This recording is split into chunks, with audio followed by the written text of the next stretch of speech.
Hello everyone. आज हम property के इस लेक्चर सीरीज़ में क्वेश्चन नंबर 7 से डिस्कस करेंगे। एक्सरसाइज 13.3 के क्वेश्चन नंबर 7 से। क्वेश्चन नंबर 7 हमारा कह रहा है, और क्वेश्चन नंबर 7 जो है काफ़ी इम्पोर्टेंट क्वेश्चन है एग्ज़ामिनेशन के लिए। ठीक है, बहुत बार कई एग्ज़ामों में ये क्वेश्चन पूछा गया है। क्वेश्चन नंबर 7 में कह रहा है कि एक बीमा कंपनी 2000 स्कूटर चालक, 4000 कार चालक और 6000 ट्रक चालक की बीमा करती है। ठीक है, बीमा कंपनी 2000 स्कूटर चालक, 4000 कार चालक और 6000 ट्रक चालक का बीमा करती है। दुर्घटनाओं की प्रायिकता दिया हुआ है स्कूटर का, कार का और ट्रक का। दुर्घटनाओं का प्रतिशत दिया हुआ है। बीमाकृत व्यक्ति या चालकों में से एक दुर्घटनाग्रस्त हो जाता है, उस व्यक्ति के स्कूटर चालक होने की क्या प्रायिकता है? उस व्यक्ति के स्कूटर चालक होने की क्या प्रायिकता है? चलिए, जो जो पहले दिया हुआ उसको हम लोग लिखते हैं यहाँ पे ट्री डायग्राम में। और हर वीडियो की तरह इस वीडियो में भी आपको मेरी तरफ से ये सुझाव होगा कि अगर आप ये चैप्टर डायरेक्ट यहाँ से देख रहे हैं तो इससे बेहतर है कि आप लेक्चर 1 से देखें, क्योंकि ये थ्योरी वाला चैप्टर है और चीज़ें तभी आपको अच्छे से समझ में आएगी जब आप शुरू से पढ़ेंगे। तो एक्सरसाइज 13.1 और उससे पहले जितना भी थ्योरी यूज़ हुआ है, साथ ही साथ पूरी प्रॉपर्टी को समझने के लिए जितना जितना बेसिक चीज़ें की ज़रूरत है, हम शुरू से ही लेक्चर 1 से, आपको कहीं से भी एक्स्ट्रा पढ़ने की ज़रूरत नहीं है। लेक्चर 1 से आप स्टार्ट कर दें, आपको परत दर परत चीज़ें जो है आसान लगने लगेगा और समझ में 100% आएगा। ठीक है ना। यहाँ पे आप डायरेक्ट पढ़ रहे, प्रॉपर्टी के बारे में कुछ नहीं जान रहे, तो अभी भी कुछ नहीं जानेंगे यहाँ पे पढ़ने के बाद भी। अगर आप ये कर लेते हैं, ठीक है ना, कि आप लेक्चर 1 से ही देखना स्टार्ट करते हैं, तो वो आपका क्या होगा कि उसमें जो है सुधार आएगी, आपको हर एक क्वेश्चन जो है बनने लगेगा। ठीक है ना। चलिए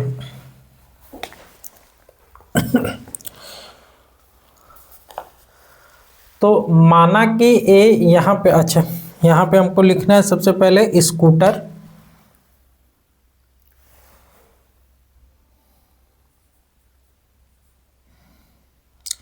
स्कूटर, कार और ट्रक,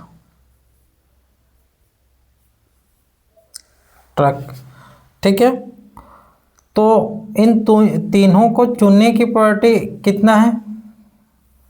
स्कूटर चालक, कार चालक और ट्रक चालक को चुनने की जो प्रॉपर्टी है, चालक चलिए लिख देते हैं, चालक, चालक और चालक, तीनों चालकों के चुनने की प्रॉपर्टी कितना है? टोटल चालक कितना है? तो कुल वाहन चालकों की संख्या जो है, टोटल चालक कितना है? तो टोटल चालक जो है वो 12,000 है। इसमें से स्कूटर वाला चालक कितना है? 2000 स्कूटर चालक है जिसका बीमा कंपनी बीमा करती है। 2000 स्कूटर चालक है, ये और ये कैंसिल, 2 छके तो 1/6 आएगा। ठीक है। कार चालक, तो कार चालक है 4000, तो 4000 डिवाइडेड बाई 12,000, ये 3 0 कैंसिल, 4 एकम 4, 4 तिया 12, तो 1/3 होगा। और ट्रक चालक, ट्रक चालक यहाँ पे 6000 है, 6000 डिवाइडेड बाई 12,000, ठीक है, 6 एकम 6, 6 दूना 12, तो 1/2 इसका तीनों चालकों को चुनने का ये तरीका है। स्कूटर चालक को की प्रायोरिटी है 1/6, कार चालक की प्रायोरिटी 1/3 और ट्रक चालक की प्रायोरिटी 1/2। अब इसमें से कह रहा है आगे कि इन सब की दुर्घटना का जो प्रायिकता है कि कार चालक, स्कूटर चालक, कार चालक और ट्रक चालक की दुर्घटना की जो प्रायिकता है वो है 0.01। ये दुर्घटना की प्रायिकता है। घटना की प्रायिकता दिया हुआ है। सेम उसी प्रकार से कार चालक का भी दिया हुआ है 0.03 और फिर 0.15 दिया हुआ है ट्रक चालक का दुर्घटना की प्रायोरिटी। ठीक है। क्वेश्चन फिर आगे क्या कहता है, बीमाकृत व्यक्तियों में से एक दुर्घटनाग्रस्त हो जाता है, उनमें से एक दुर्घटनाग्रस्त हो जाता है, उस व्यक्ति के स्कूटर चालक होने की क्या प्रायिकता है। ठीक है, प्रायिकता क्या पूछ रहा है कि उस व्यक्ति के स्कूटर चालक होने की क्या प्रायिकता है, ये पूछ रहा है ये।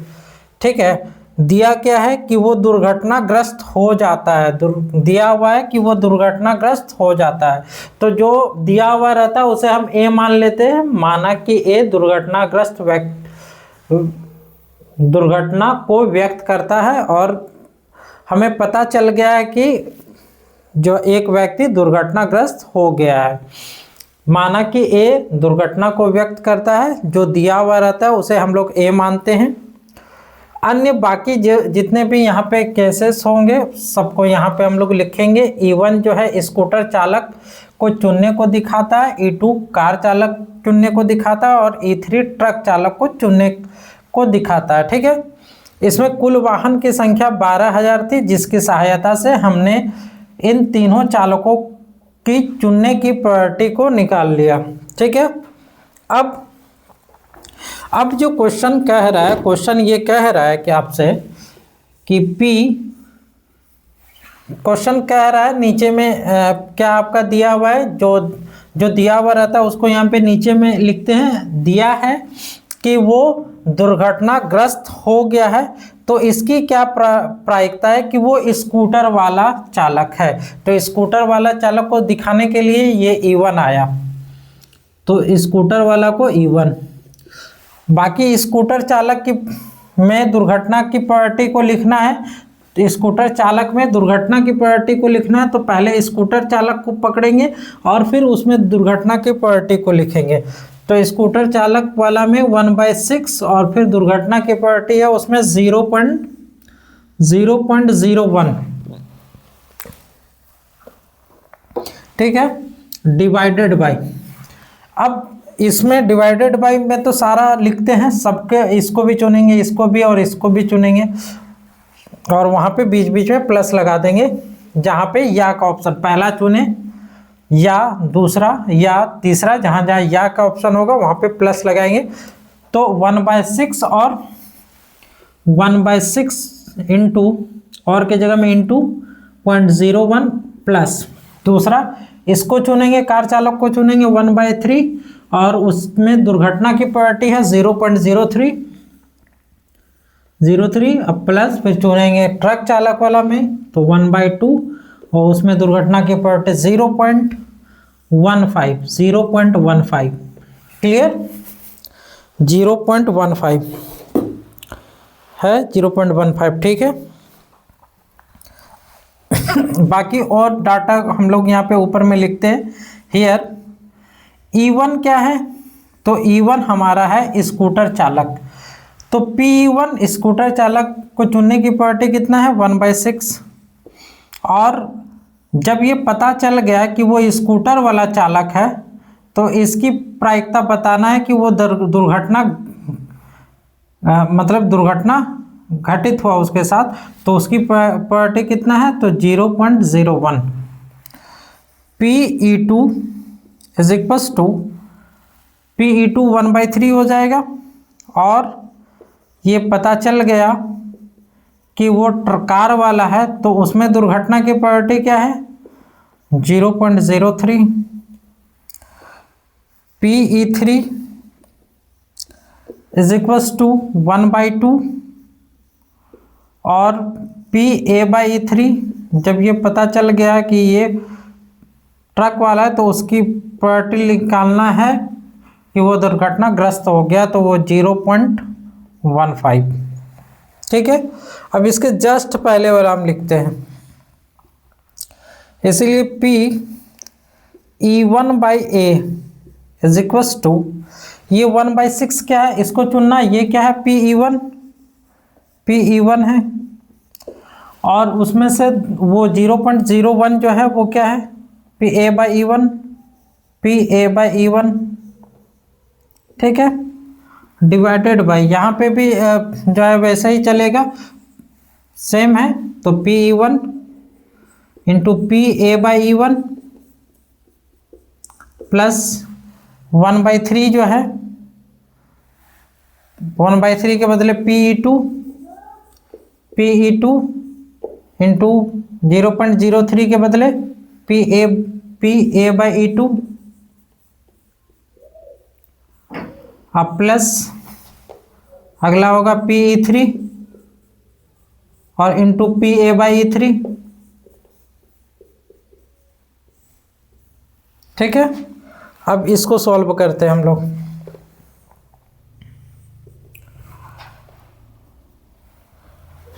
तो 1/6 इंटू 0.4 0.01, तो 0.01 लिख लेंगे, 0.01 डिवाइडेड बाई 6 और फिर डिवाइडेड बाई 0.01 डिवाइडेड बाई 6, और यहाँ पे 6, 3 और 2 का जो एलसीएम निकालेंगे वो आएगा 6,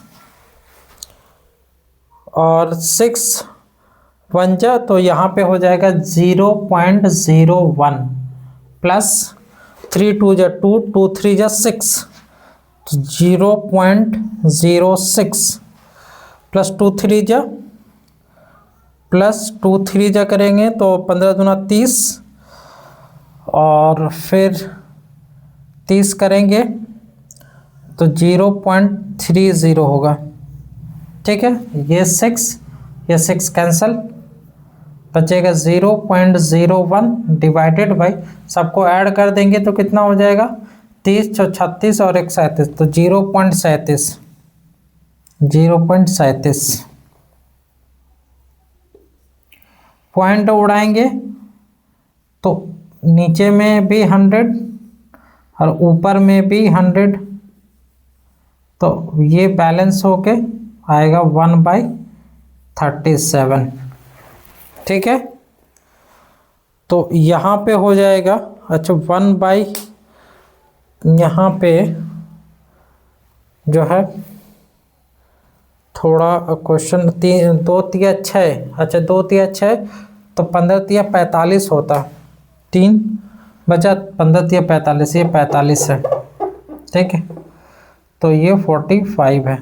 ठीक है, यहाँ पे एलसीएम लिए थे 2 तिया 6, 3 बचा, 3 को 15 से गुना करेंगे 45, तो 0.45, और यहाँ पे हो जाएगा 0.45, तो 0.01 डिवाइडेड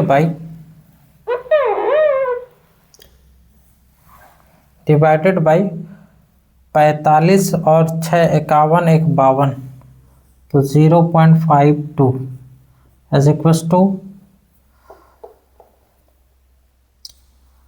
पॉइंट उड़ाए 100, पॉइंट उड़ा 100, बैलेंस हो जाएगा 1/52, ये आंसर हो जाएगा। ठीक है, उतार ले।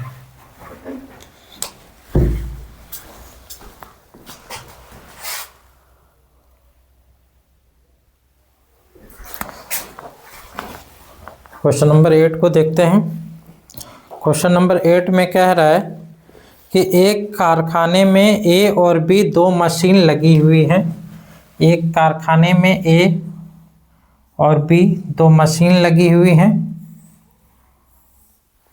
आगे कहता है कि पूर्व विवरण से पता चला है कि कुल उत्पादन का 60% ए और 40% बी द्वारा किया जाता है। कुल उत्पादन का 60% ए के द्वारा और 40% बी के द्वारा किया जाता है। तो इसको परसेंटेज को तोड़ेंगे तो आ जाएगा ये 0.6, यहाँ पे 40/100, ये आ जाएगा 0.4। ठीक है। इसके अतिरिक्त मशीन ए का 2% और मशीन बी का 1%, मशीन ए का 2% और मशीन ए का बी का 1% उत्पादित खराब होता है।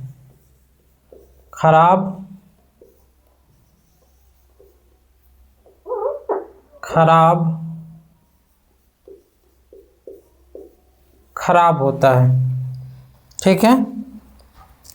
यदि कुल उत्पादन खराब होता है और परसेंटेज में अगर हम इसको पॉइंट में डेसिमल में चेंज करेंगे तो 2/100 इज इक्वल्स टू 0.02 और ये हो जाएगा 1/100 is equals to 0.01।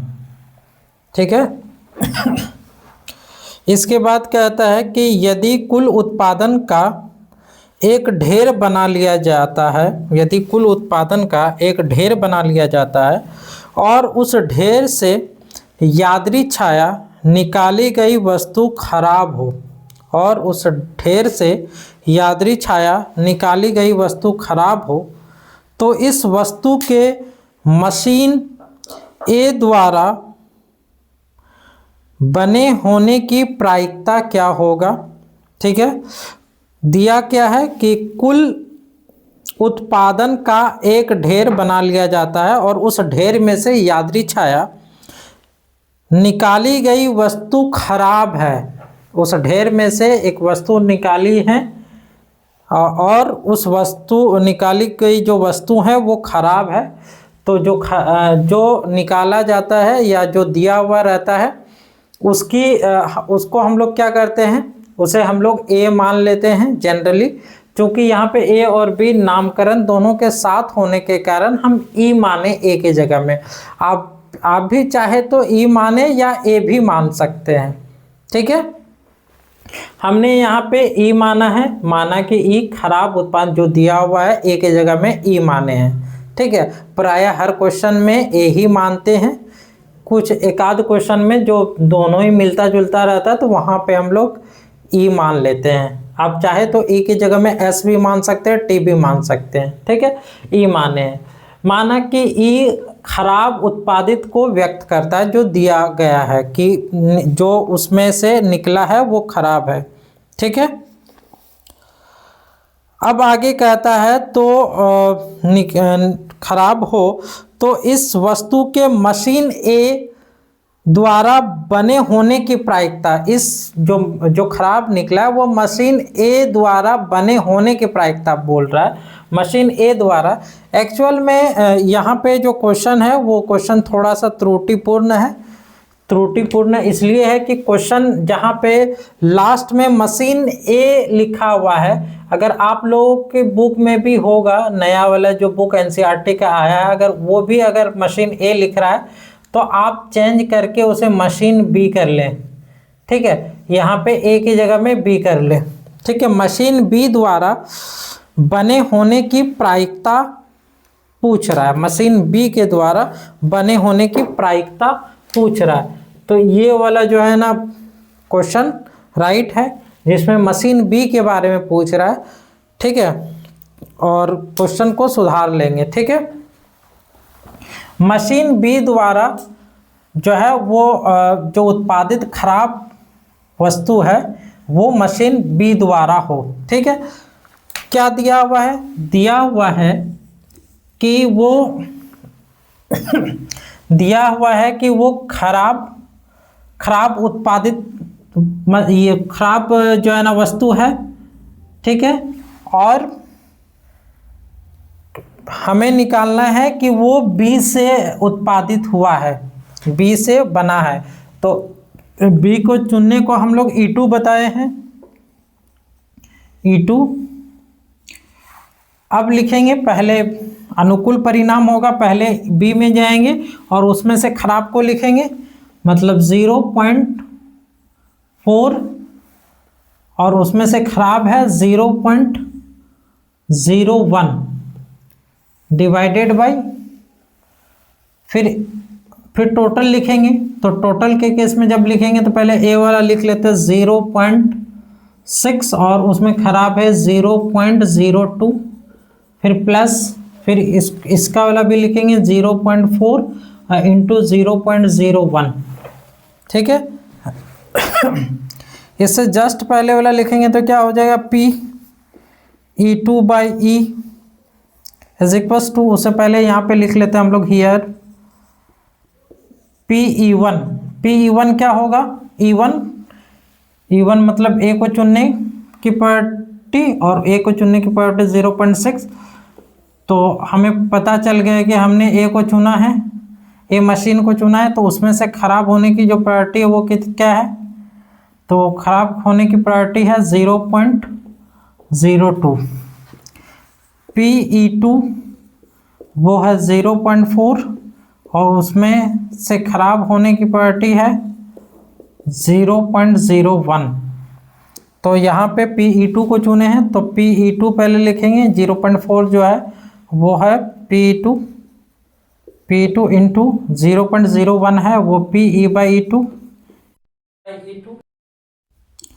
Divided by, फिर लिखेंगे PE1 into PE by E1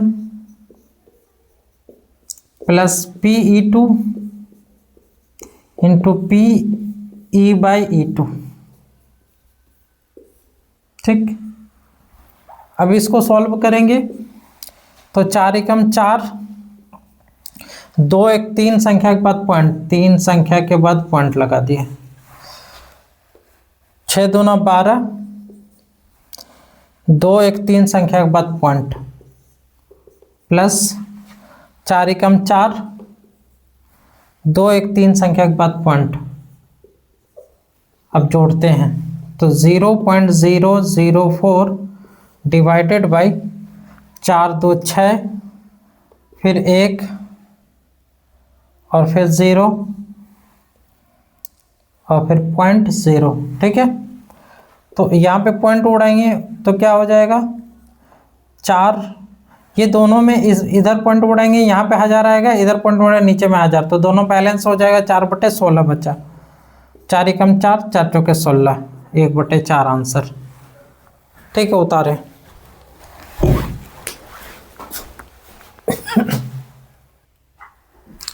question number 9 को देखते हैं। क्वेश्चन नंबर 9 कह रहा है कि 2 दल एक निगम के निदेशक मंडल के स्थान पाने की प्रतिस्पर्धा में है। 2 दल है और दोनों ही निदेशक मंडल में स्थान पाने के प्रतिस्पर्धा में है। 2 दल एक दूसरे के प्रति जो है प्रतिस्पर्धा में है और वो दोनों ही दल जो है जीतना चाहते हैं, ठीक है। तो इसमें पहले दल के जीतने की प्रायिकता दिया हुआ है और दूसरे दल के जीतने की प्रायिकता भी दिया हुआ है। साथ ही साथ इसमें कह रहा है कि इसके अतिरिक्त यदि पहला दल जीतता है तो एक नए उत्पाद की, कोई नया उत्पाद जो प्रारंभ होने की जो प्रायिकता है वो 0.7 है। यदि दूसरा दल जीतता है तो नया उत्पाद जो संगत नया उत्पाद है, जो मतलब दल ए बनाएगा वही उत्पाद जो है दल बी भी करेगा और उसकी प्रायिकता जो है वो 0.3 है। इसकी प्रायिकता ज्ञात कीजिए कि नया जो उत्पाद है वो दूसरे दल द्वारा प्रारंभ किया गया था। इसकी प्रायिकता ज्ञात कीजिए कि नया उत्पाद जो है वो दूसरे दल द्वारा प्रारंभ किया गया था। इसकी प्रायिकता ज्ञात कीजिए।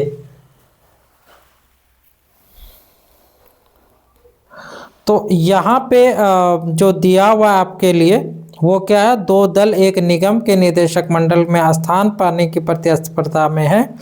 पहले और दूसरे दल के जीतने की प्रायिकता इतना है, जिसके अतिरिक्त पहला दल जीतता है तो नए उत्पाद के प्रारंभ होने के चांसेस 0.7 है, और दूसरा दल जीतता है तो इस बात के संगत प्रायिकता 0.3 है। इसकी प्रायिकता ज्ञात कीजिए कि नया उत्पाद जो है, नया उत्पाद दूसरे दल द्वारा प्रारंभ किया गया था। इसकी प्रायिकता निकालना है कि नया उत्पाद जो है दूसरे दल द्वारा प्रारंभ किया गया था।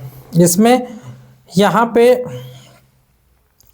आपको ये दिया हुआ है कि ए जो है वो क्या है, जो दिया हुआ रहता है ए, ये दिया हुआ है कि ए निगम के निदेशक मंडल में जीतने की घटना को व्यक्त कर रहा है। शुरू में जो यहाँ पे क्वेश्चन कह रहा है कि दो दल एक निगम के निदेशक मंडल में स्थान पाने की प्रतिस्पर्धा में है और वो जीतना चाहते हैं। ठीक है, तो पहला जो दल है, दल ए और दल बी, इन दोनों के जीतने के जो चांसेस हैं दल ए के जीतने के जो चांसेस है 0.6 है और दल बी के 0.4 है। दल ए अगर जीतता है, दल ए यदि जीत जाता है तो वो एक नया उत्पाद जो बनाएगा उसका जो चांसेस है वो 0.7 है, और फिर अगर बी जीतता है तो नया जो उत्पाद बनेगा वो उसके चांसेस 0.3 है। चांसेस मतलब वही प्रायिकता इसकी। तो क्वेश्चन कह रहा है कि यदि वो दल जीतता है, यदि वो जीतता है तो जीतने को हम क्या बताए हैं, ए। यदि दल जीतता है वो जीतने को ए बताए हैं, और वो दल जो कौन सा जीते वो बी दल जीते, और बी दल जो जीते उसको हम लोग E2 बोले हैं, E2। ठीक है, दल बी जीते, दूसरे दल द्वारा प्रारंभ किया गया है। ठीक है, तो ये दल बी है, तो E1 है पहले दल को चुनने, और E2 है दूसरे दल को चुनने की घटना को व्यक्त करता है। तो E2 बाय ए, तो इसमें जाएंगे, E2 इसी में है, तो E2 में जाएंगे तो 0.4 मिलेगा, और फिर मिलेगा 0.3 डिवाइडेड बाय, फिर से ये सीरियल वाइज चलेंगे तो पहले 0.6 होगा, और उसमें फिर 0.7 प्लस फिर 0.4, और उसमें जीतने के उत्पाद जो बनेगा उसके चांसेस है 0.3, मतलब उसकी प्रोबेबिलिटी है 0.3। इससे पहले हियर E1 क्या है आपका, तो E1 है पहले दल को चुनना, और उसकी प्रोबेबिलिटी क्या है, पहले दल को चुनने की प्रोबेबिलिटी है 0.6। अगर ये पता चल गया कि चुना गया जो दल है वो पहला दल ए है, ठीक है, ये पता चल गया कि ए को हम लोग चुने हैं, तो इसकी क्या प्रायिकता है कि वो जीतने के बाद जो है, जीतने के बाद आपके लिए वो काम कराएगा, नया उत्पाद बनाएगा।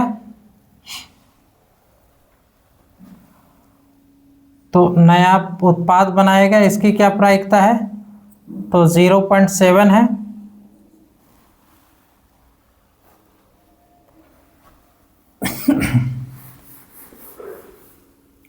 ये ए निगम के निर्दिष्ट मंडल में जीतने की घटना को व्यक्त करता है।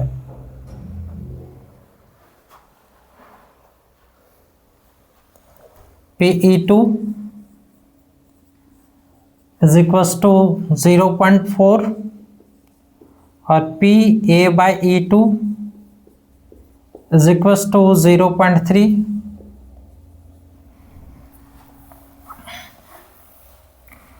इसके जस्ट पहले वाला लाइन लिख लेंगे, PA2/A 0.4 क्या है, PE2 इंटू 0.3 है PA/E2 divided by PE1 into PA/E1 plus PE2 into PA/E2। ठीक, अब यहाँ मल्टीप्लाई कर देंगे, 4 तिया 12, 2 संख्या के बाद पॉइंट, 2 संख्या के बाद पॉइंट डिवाइडेड बाई 7 छक 42, 2 संख्या के बाद पॉइंट प्लस 4 तिया 12, 2 संख्या के बाद पॉइंट 0.12 डिवाइडेड बाई 4 5 और फिर 0। तो ये पॉइंट एक दूसरे को बैलेंस कर लेगा, 12/54 आएगा। 4 एकम 4, 4 से नहीं कटेगा, ये 6 और ये हो जाएगा 2 3 4, 2 7 14, 3 दूना 6, 3 नमा 27, 2/9 इसका आंसर हो जाएगा। ठीक है, उतारे।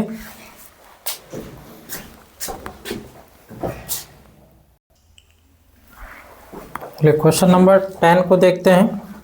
क्वेश्चन नंबर 10 कह रहा है कि मान लीजिए कि कोई लड़की एक पासा उछालती है, कोई लड़की है जो एक पासा उछाल रही है। यदि उसे 5 या 6 की संख्या प्राप्त होती हैं तो वह एक सिक्के को 3 बार उछालती है। 5 या 6 की संख्या प्राप्त होती है तो वह एक सिक्के को 3 बार उछालती हैं और चीतों की संख्या को नोट करती हैं। ठीक है, यदि 1 2 3 4 की संख्या प्राप्त होती हैं तो वह एक सिक्के को 1 बार उछालती हैं और यह नोट करती है कि उस पर चित या पट प्राप्त हुआ। यदि उसे ठीक एक चित प्राप्त होता है, ठीक एक चित उसे प्राप्त होता है, तो हमने जो दिया गया है उसको हम लोग मान लिए ए ठीक एक चित आने की घटना को व्यक्त करता है। यदि उसे ठीक एक चित प्राप्त होता है तो उसके द्वारा उछाले गए पासे पर 1 2 3 या 4 प्राप्त होने की प्रायिकता क्या है। ठीक है, यहाँ पे देखिए क्वेश्चन कह रहा है कि अगर 5 या 6 आता है, अगर 5 पासा को फेंकी और 5 या 6 आता है तो ऐसी स्थिति में वह एक सिक्के को 3 बार उछालता है। सिक्का को 3 बार उछालता है। ठीक है, 3 टाइम्स जो है सिक्का को उछालता है। ठीक है, तो 3 बार उछालता है और यदि 1 2 3 या 4 आता है तो सिक्का को 1 टाइम्स उछालता है, 1 बार उछालता है, 1 टाइम्स उछालता है। ठीक है, और जब यहाँ पे कह रहा था कि 5 या 6 की संख्या प्राप्त होती है तो वह एक सिक्के को 3 बार उछालती हैं और चीतों की संख्या को नोट करती हैं। ठीक है, और यदि 1 2 3 या 4 की संख्या आती हैं तो वह एक सिक्के को 1 बार उछालती हैं और यह नोट करती है कि उसमें चित है या पट है। ठीक है, इसमें से कह रहा है यदि उसे ठीक एक चित प्राप्त होता है तो उसके द्वारा उछाले गए पासे पर 1 2 3 या 4 प्राप्त होने की प्रायिकता, 1 2 3 या 4 प्राप्त होने की प्रायिकता पूछ रहा है। इसकी होने की प्रायिकता पूछ रहा है यदि यह दिया गया है कि वो ए जो है ठीक एक चित आने की घटना को व्यक्त करता है। अब आप ये समझिए कि एक पासे को उछालने पर 5 या 6 आने की प्रायिकता क्या होगा? टोटल पासा में 6 फलक होता है और 5 या 6 जो है 5 या 6 आना है, उसकी संख्या कितना है? 2, तो 2/6 हो जाएगा। और यहाँ पे एक पासा में 6 फलक होता है और 1 से लेके 1 2 3 4 उनकी संख्या कितना है? तो 4, तो 4/6। और एग्जैक्टली एक चित, एग्जैक्टली मतलब एग्जैक्टली जो लिखा हुआ है यहाँ पे, ठीक एक चित मतलब एग्जैक्टली एक चित, ठीक एक चित आता है, ठीक है ना, 3 बार उछालता। जैसे इस केस में 5 या 6 आता है तो 3 बार उछालता है और एग्जैक्टली एक चित आने को देख जो है ना, एग्जैक्टली एक चित आने की घटना को व्यक्त करता है। अगर हमें एक चित आने की यहाँ पे प्रोबेबिलिटी निकालना है, 3 टाइम्स उछाले हैं और एग्जैक्टली एक चित आए, इसकी प्रोबेबिलिटी अगर निकालेंगे तो क्या हो जाएगा? बताइए क्या हो जाएगा? एग्जैक्टली एक चित, ठीक है। इसमें क्या कर रहे हैं कि हम एक पासे को ये फेंके हैं तो 1 से लेके 4 तक आता है, तो एक बार ही हम पास ये सिक्का को उछालते हैं और उसमें चित आने की जो प्रोबेबिलिटी है, क्योंकि एक बार ही उछाला गया है तो टोटल परिणाम 2 और उसमें चित कितना होगा? 1 ठो, तो 1/2 हो जाएगा इसकी प्रोबेबिलिटी, ठीक है। अब जब 3 बार उछाला जाता है तो उसमें टोटल आउटकम्स होते हैं 8 और अनुकूल परिणाम मतलब चित एग्जैक्टली एक चित हो तो एक चित एग्जैक्टली एक चित। देखिए यहाँ पे हम एक पासे को जब 3 बार उछालोगे तो ये आपके पास आउटकम्स आएंगे। ये हम आपके लिए रफ में यहाँ पे ऊपर के साइड में लिख लिए, आप कहीं पे रफ में लिख सकते हैं समझने के लिए। तो इसमें 3 चित जो है ना यहाँ पे मांग रहा है, तो 3 चित नहीं, यहाँ पे एग्जैक्टली एक चित। तो एग्जैक्टली एक चित कहाँ पे है?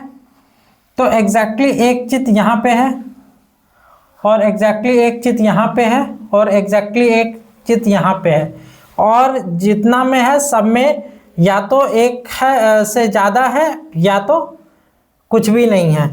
तो ऐसे 3 केस है जिसमें एग्जैक्टली जो है ना एक हेड है, एक चित है, तो उसकी संख्या कितना है? 3 ठो है, तो 3/8 इसका जो है प्रायोरिटी हो जाएगा, ठीक है। क्वेश्चन क्या कह रहा है? क्वेश्चन कह रहा है कि ये दिया गया है कि वो ठीक एक चित आने की घटना को व्यक्त करता है, तो इसकी क्या प्रायिकता है कि वो इससे आया हो, ठीक है, 1 2 3 4 वाले से आया हो। तो 1 2 3 4 वाले को क्या माने हैं? E2 माने हैं, ठीक है, E2। तो इसमें से अगर चित वाले को ढूंढेंगे तो सबसे पहले ये लिखेंगे, फिर बाद में वो लिखेंगे। 4/6 अगुना 1/2 डिवाइडेड बाई, फिर सीरियल से सब लिखते हैं 2/6 और 3/8, 2/6 और उसमें से एग्जैक्टली एक चित आने का 3/8, फिर इसको भी लिखेंगे 4/6 और उसमें से एग्जैक्टली एक चित आने की 1/2।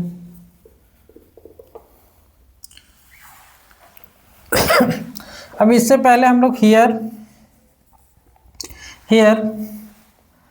E1 क्या है? 5 और 6 आने की, तो 5 या 6 आने की प्रोबेबिलिटी क्या है? 2/6। और जब पता चल गया कि 5 या 6 आया है तो उस समय ठीक एक चित आने की प्रोबेबिलिटी क्या है? 3/8। PE2 है 4/6। और जब ये पता चल गया है कि 1 से लेकर 4 तक में से आया है, 1 2 3 4 आया है, तो उसकी तो ठीक एक चित आने की प्रोबेबिलिटी क्या है? 1/2। अब उसके जस्ट पहले वाला लिखेंगे, तो PE2/A इज इक्वल्स टू 4/6, 4/6 के बदले PE2 और 1/2 जो है वो A/E2 और यहाँ तो लगातार हम लोग को लिखना पड़ता है PE1 into PA/E1 plus PE2 into PA/E2, ठीक है, ये आपका हो गया।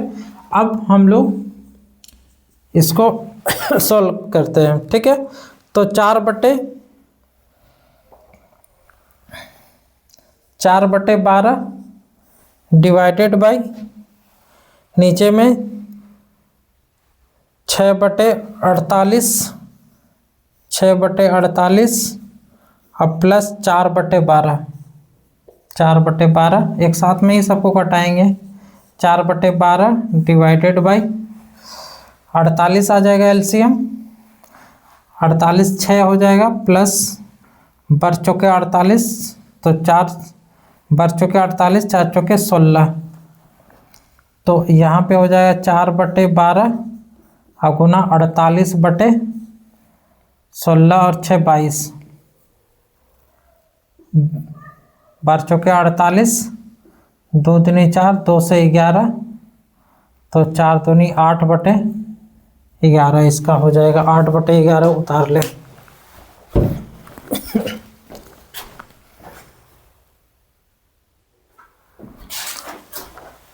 क्वेश्चन नंबर 11 है, एक व्यावसायिक निर्माता के पास ए बी सी 3 मशीन है। व्यावसायिक निर्माता के पास ए बी और सी 3 मशीन है।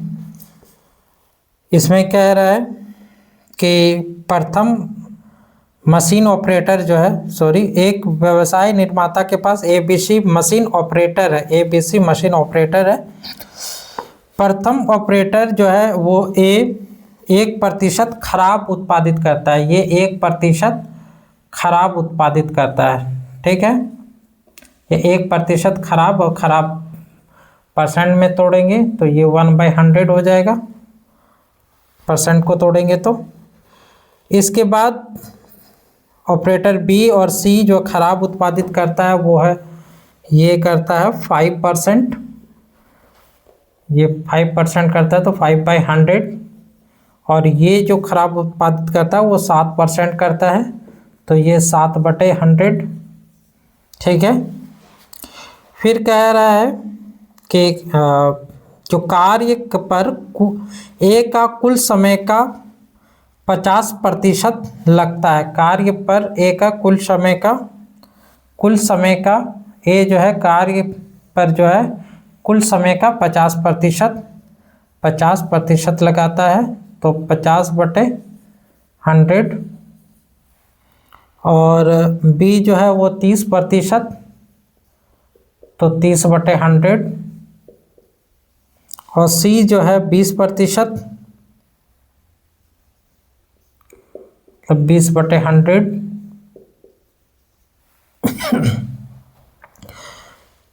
फिर आगे क्वेश्चन कह रहा है, यदि एक खराब सामग्री उत्पादित होता है, तो खराब सामग्री उत्पादित हो रहा है तो हम लोग ई मान लिए, या आप ए भी मान सकते हैं, बढ़िए, जो हम अक्सर क्वेश्चन में माने हैं तो ई माने हैं। ई क्या है, यहाँ पे खराब सामग्री उत्पादित जो दिया हुआ रहता है उसे या तो ई मानते या तो ए मानते, तो ई जो है खराब सामग्री उत्पादित होने की घटना को व्यक्त कर रहा है, और E1 जो है मशीन ए ऑपरेटर को दिखा रहा है, E2 मशीन बी ऑपरेटर, और E3 मशीन सी ऑपरेटर को चुनने की घटना को व्यक्त कर रहा है, ठीक है। यहाँ पे जो आपसे क्वेश्चन पूछ रहा है कि यह एक खराब उत्पादित हुआ है, ठीक है। सी, यदि एक खराब उत्पादित हुआ है तो इसे ए द्वारा उत्पादित किए जाने की प्रायिकता क्या है। तो खराब उत्पादित किया गया है, यहाँ पे खराब उत्पादित किया गया है तो उसको हम लोग ई से डिनोट किए हैं, और वो कह रहा है कि जो खराब उत्पादित हुआ है वो जो है ए द्वारा उत्पादित की जाने की प्रायिकता, तो वो ए के द्वारा उत्पादित, और ए के द्वारा उत्पादित को हम लोग E1 कहे हैं, तो E1, तो इसका जो सबसे पहले ये अनुकूल परिणामों की संख्या जब निकालेंगे, मतलब अनुकूल परिणामों की प्रोबेबिलिटी जो होगा वो पहले ये होगा, और डिवाइडेड में तो सारा का लिख लेते हैं। तो सबसे पहले लिखेंगे 50/100, और फिर उसमें से खराब है 1/100 डिवाइडेड बाय 50/100 मल्टीप्लाई 1/100 प्लस दूसरा वाला में जाएंगे 30/100 मल्टीप्लाइड 5/100 प्लस 20/100 डिवाइडेड बाय 7/100। ठीक, बाकी इधर हम लोग लिख सकते हैं हियर पी ई वन हो जाएगा। E1 एक ऑपरेटर को दिखा रहा है तो इसकी प्रायोरिटी कितना है 50/100। जब ये पता चल गया कि ए ऑपरेटर यहाँ पे को दिखा रहा है, ये घटना घटित हो गई है, तो इसकी क्या प्रायिकता है कि वो खराब हो, तो खराब होने के लिए 1/100। और इसी प्रकार से बाकी सबको भी लिखेंगे। E2 हो जाएगा आपका 30/100 और फिर PA/E2 हो जाएगा 5/100। PE3 हो जाएगा 20/100 और PA/E3 हो जाएगा 7/100। ठीक है, और इसके जस्ट पहले वाला लाइन लिखेंगे PE1 E1/E।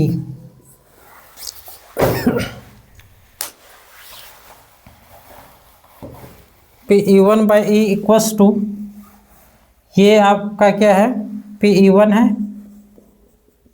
ये क्या है 1/100 PA/E1। अब इसके बाद तो लगातार लिख लेते हैं PE1 into PA/E1 plus PE2 into PA/E2 plus PE3 into PA/E3। ठीक, इसको सॉल्व करते हैं तो 50/1 पर 1 2 3 4 तो 0 डिवाइडेड बाई, यहाँ पे भी एलसीएम आएगा 1 पर 2 3 4 0 डिवाइड करेंगे तो ऊपर में बचेगा 50 प्लस डिवाइड करेंगे तो बचेगा 5 या 15 150 डिवाइड करेंगे तो बचेगा 7 दूनी 14 140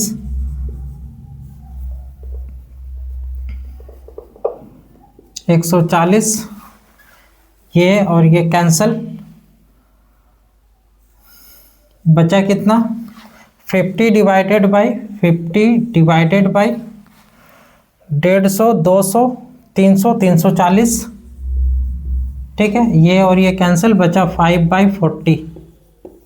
ठीक, उतार ले।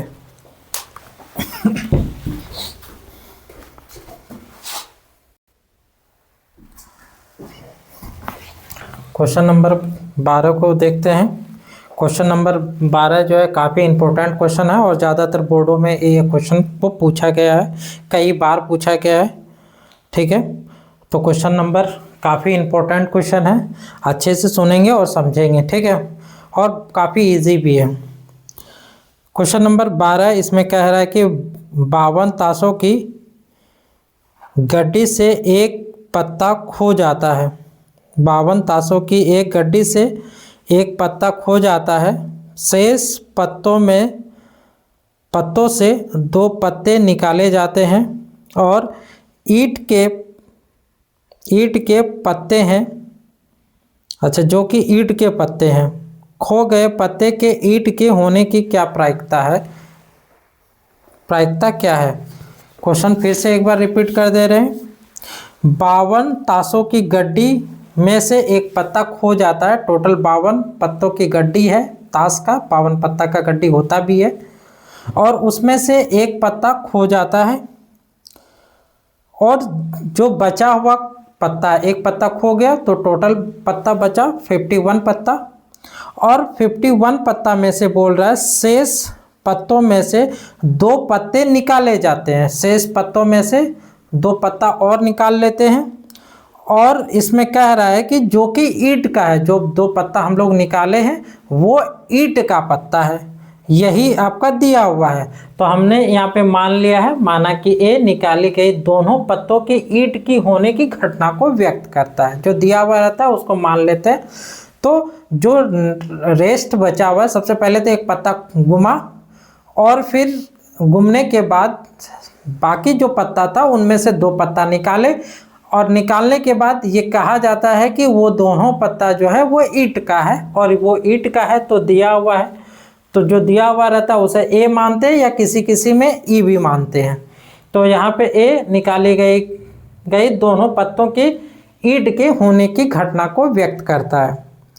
आगे क्वेश्चन कह रहा है कि खो गए पत्तों की ईंट की होने की प्रायिकता बताना है। जो शुरू में जो पत्ता खोया था उसके ईंट की होने की प्रायिकता पूछ रहा है। तो आप समझ लीजिए कि यहाँ पे ईंट की है और ईंट की नहीं, ठीक है, ईंट की होना और ईंट का नहीं होना। अब आप ये जानते हैं कि टोटल 52 कार्ड्स में ईंट का पत्ता कितना होता है, तो 13 पत्ता होता है ईंट का। तो ईंट का अगर वो खोया गया पत्ता ईंट का है तो वो होगा 13/52, ठीक है। अगर ईंट का नहीं है तो 13 तो छोड़ के 39/52। क्लियर।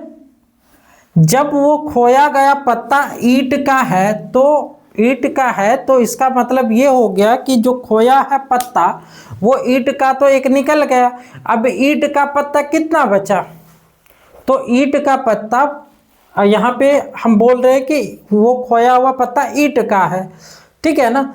तो वो पत्ता जो है एक तो गुम हो गया। अब बचा 12 पत्ता। उस 12 पत्ता में से भी 2 पत्ता निकाल ले रहे हैं हम लोग, ठीक है, और बता भी दे रहे हैं कि ये ईंट का है। तो जो 12 पत्ता बचा ईंट वाला, तो उस जो बाकी 2 पत्ता जो हम निकाले हैं तो उसकी प्रॉपर्टी क्या हो जाएगा, तो 12 पत्ता यहाँ पे बचा है तो 12 बटे, अब चूंकि एक पत्ता तो पहले ही गुम हो चुका है ना, अब 2 यहाँ पे जो हो जाएगा 12/51 हो जाएगा। और एक और पत्ता निकाले हैं जो वो भी जो है ईंट का ही है, तो 11/50 हो जाएगा, ठीक है। 12/51 और 11/50। यहाँ पे पत्ता घट रहा है, पहले पत्ता घटा वो ईंट का था, एक ईंट घटा, यहाँ पे 12 बचा, अब 12 फिर से एक ईंट घटा और 11/50। यहाँ पे देखिए ईंट नहीं है, मतलब जो खोया था पत्ता वो ईंट नहीं था, मतलब अभी भी ईंट 13 है। 13 तो इस केस में अभी भी ईंट 13 तो है। तो दूसरा और तीसरा कंडीशन, क्योंकि हम एक पत्ता तो जो है ना गुम गया, बाकी 2 पत्ता और निकाले, तो उसमें दूसरा 2 पत्ता और जो निकाले उसकी क्या प्रायिकता होगा, तो जो 2 पत्ता और बचा हुआ है उसमें से अभी हम कह रहे हैं कि जो शुरू में खोया था वो ईंट का नहीं था, तो अभी टोटल 13 पत्ता बचा हुआ है, तो 13, अब बाकी टोटल में से तो एक घटा, चाहे वो ईंट का नहीं हो फिर भी तो एक घटा ना, तो यहाँ 13/51 होगा। और एक और पत्ता, जब यहाँ पे हम बोल दिए कि ईंट वो है, तो एक पत्ता बचा 12/50, ठीक है। तो ये हमारे पास डाटा है, ठीक है। तो ये हमारे पास ट्री डायग्राम बन चुका है। अब हम लोग निकालेंगे P। दिया क्या है कि निकाला गया जो पत्ता है वो दोनों ईंट का है, तो इस बात की क्या प्रायिकता है, तो क्वेश्चन पूछ रहा है कि इस बात की क्या प्रायिकता है कि खोया गया जो पत्ता है वो ईंट का है। तो खोया गया पत्ता ईंट का है, इसी की प्रॉपर्टी पूछ रहा है, और ईंट वाला है E1, ईंट वाला है E1, ठीक है। तो यहाँ पे हम लोग लिखेंगे, सबसे पहले इसमें ईंट में जाएंगे, ईंट वाला में, तो पहले 13/52 लिखेंगे, 13/52 लिखेंगे, और फिर मल्टीप्लाई, फिर लिखेंगे 12/51 और 11/50 डिवाइडेड बाय, फिर लिखेंगे फिर से वही, इसमें तो टोटल लिखते हैं हम लोग 13/52 इंटू 12/51 11/50 प्लस 39/52 39/52 और 13/51 और 12/50। ठीक है,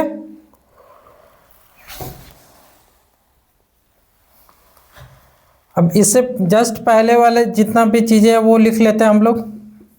P E1/A is equals to, इससे पहले हम लोग लिखेंगे हियर E1 क्या है, E1 है ईट को चुनने की और उसकी प्रॉपर्टी क्या है, ईट वाला हो इसकी प्रॉपर्टी 13/52 और ये पता चल गया कि वो ईट वाला है, तो बाकी दोनों भी ईट का हो, इसकी प्रॉपर्टी है 12/51 और 11/50। PE2 है 39/52 और ये पता चल गया है कि E2 घटित हो चुका है, तो उसमें ए की प्रॉपर्टी दिया हुआ 13/51 और 50/12/50। ठीक,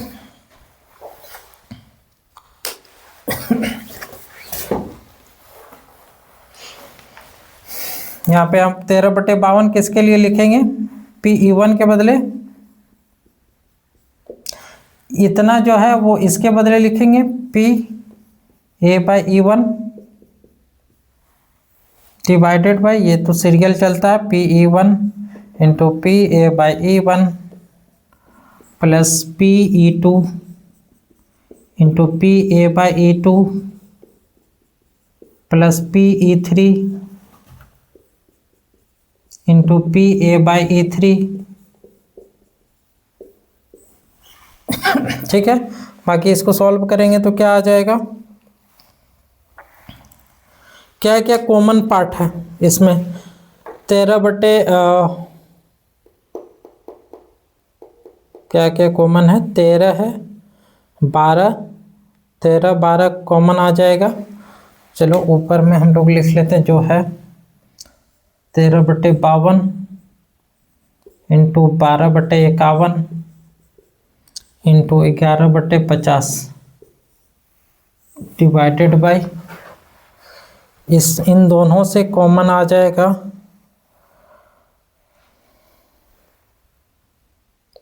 13 और 12 वाला निकाल लेते हैं, 13 गुना 12 डिवाइडेड बाई, इसके अलावे नीचे से आ जाएगा 51 और 52 आ जाएगा, इसमें भी 51 है और इसमें भी 51, 50 तक 50 भी कॉमन है, 50 भी निकाल लेंगे, 50 51 और 52 टोटल कॉमन आ गया। क्या बचा, इसमें बचा आपका 13, अच्छा 13 भी कॉमन आ जाए, 13 तो हो ही गया,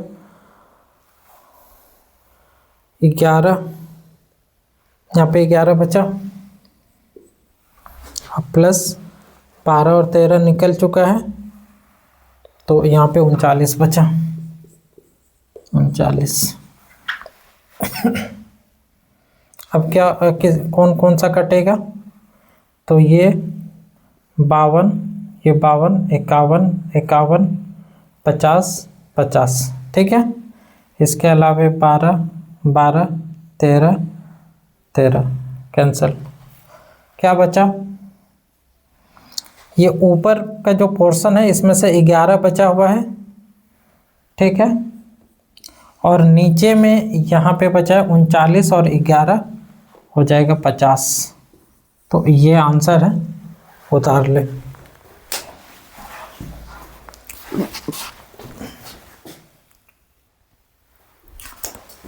क्वेश्चन नंबर 13 को देखते हैं।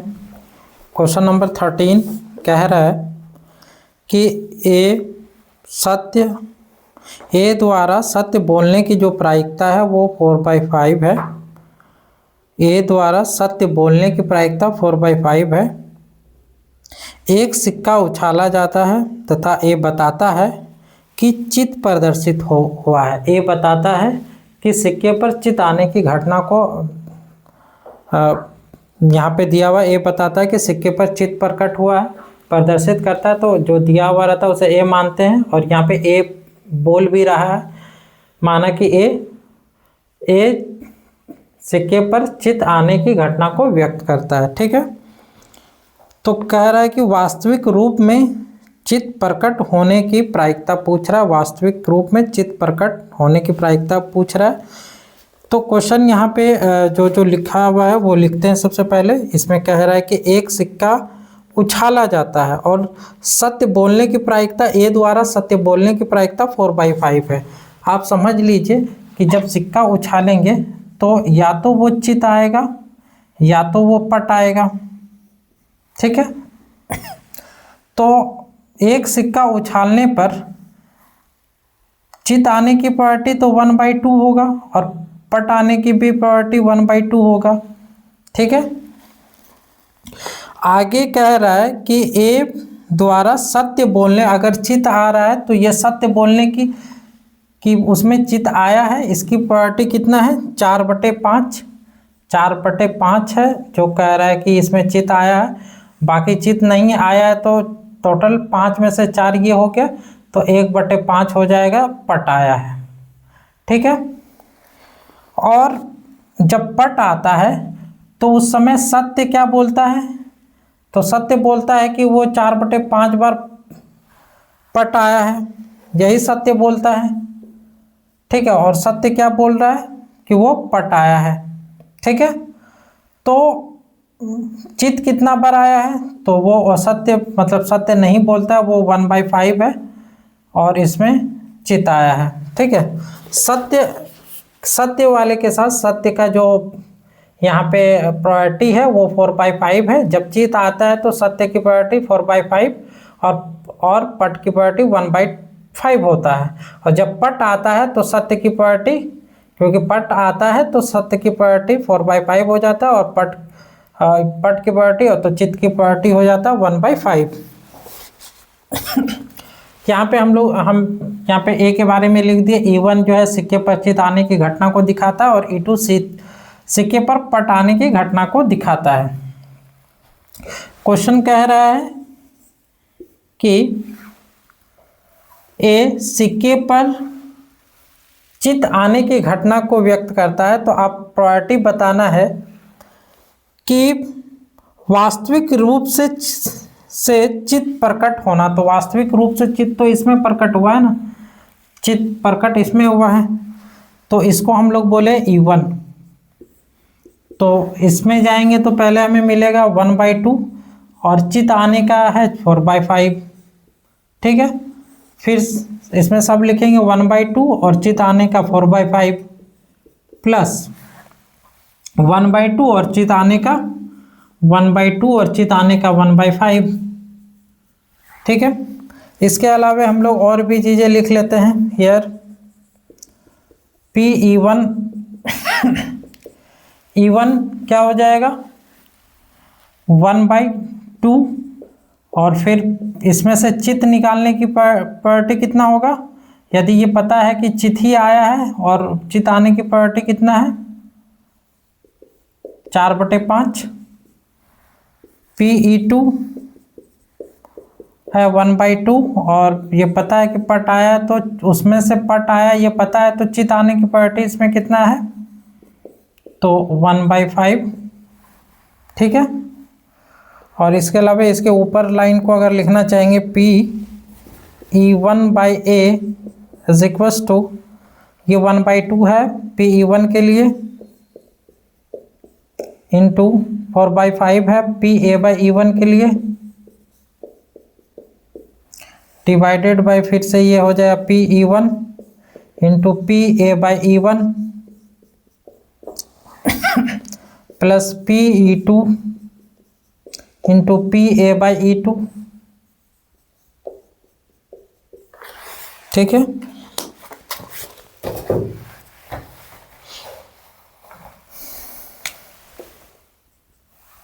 ये हो जाएगा 4/5 टू ज़ 10 डिवाइडेड बाई एलसीएम हो जाएगा 10 और फिर ये 4 प्लस 1 10 कैंसिल 4/5 आंसर। ठीक है, उतारे।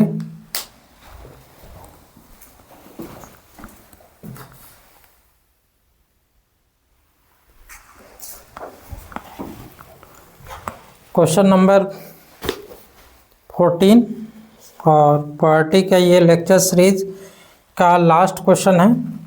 इसके बाद नेक्स्ट चैप्टर हम स्टार्ट करेंगे लीनियर प्रोग्रामिंग। चलिए क्वेश्चन नंबर 14 को बनाते हैं। क्वेश्चन नंबर 14 में कह रहा है ए और बी ऐसी घटनाएं हैं जहां गिवन में दिया हुआ है ए और बी ऐसी घटनाएं हैं जहां ए उपसमुच्चय बी और तथा P B does not equals to 0, तो निम्नलिखित में से कौन ठीक है। यहाँ पे ऑप्शंस दिया हुआ है, उनमें से कौन सा सही है वो बताना है। सब में पी ए बाई बी निकाला है, वह पी ए बाई बी निकाला है। चलो निकालते हैं हम लोग भी। तो पी ए बाई बी होगा P A intersection B divided by P B. यही हम लोग पढ़े हैं कंडीशनल प्रोबेबिलिटी में, पी ए बाई बी होता है P A intersection B divided by P B. ठीक है, और अब आप इस बात को समझ ले, यहाँ पे ये जो बात बोला है उसको समझ ले। अगर हमारे पास एक सेट है 1 2, ठीक है, और दूसरा एक सेट है बी 1 2 3 और 4, ठीक है। तो यहाँ पे हम देख पा रहे हैं कि ए जो है उपसमुच्चय है बी का, ए उपसमुच्चय है बी का, ठीक है ना। मतलब ए का हर एक एलिमेंट जो है, हर एक एलिमेंट अगर बी में भी हो तो ए को बी का उपसमुच्चय कहते हैं, ठीक है। उसी प्रकार से जस्ट अपोजिट अगर हम कह दें कि यहाँ पे ए है 4 5 6 9, ठीक है, और बी है 6 9, तो ऐसे सिचुएशन में हम लोग क्या कहेंगे कि बी का प्रत्येक एलिमेंट ए में है तो बी उपसमुच्चय होगा ए का। अगर बी का प्रत्येक एलिमेंट ए में है तो बी उपसमुच्चय है। अगर ए का प्रत्येक एलिमेंट बी में हो तो हम बोलेंगे ए उपसमुच्चय बी। क्लियर। अब ये समझ ले आप कि यहाँ पे ए उपसमुच्चय बी लिख रहा है, इसका मतलब क्या हुआ बाबू, ए उपसमुच्चय अगर बी बोल रहा है तो ये इस कंडीशन में जा रहा है जहाँ पे ए का हर एक अवयव बी में है, ठीक है। तो ये समझ ले कि इसका मतलब ये हुआ कि ए में जितना भी एलिमेंट होगा वो बी में भी होगा। क्लियर। अब यहाँ पे आप समझे ए और बी में इंटरसेक्शन बोल रहा है तो ए का हर एक एलिमेंट बी में मिलेगा, ए का हर एक एलिमेंट बी में मिल जाएगा। तो इंटरसेक्शन वाला जो पार्ट होगा वो क्या होगा, तो इंटरसेक्शन वाला जो पार्ट होगा वो ए होगा, क्योंकि ए का हर एक एलिमेंट इसमें है।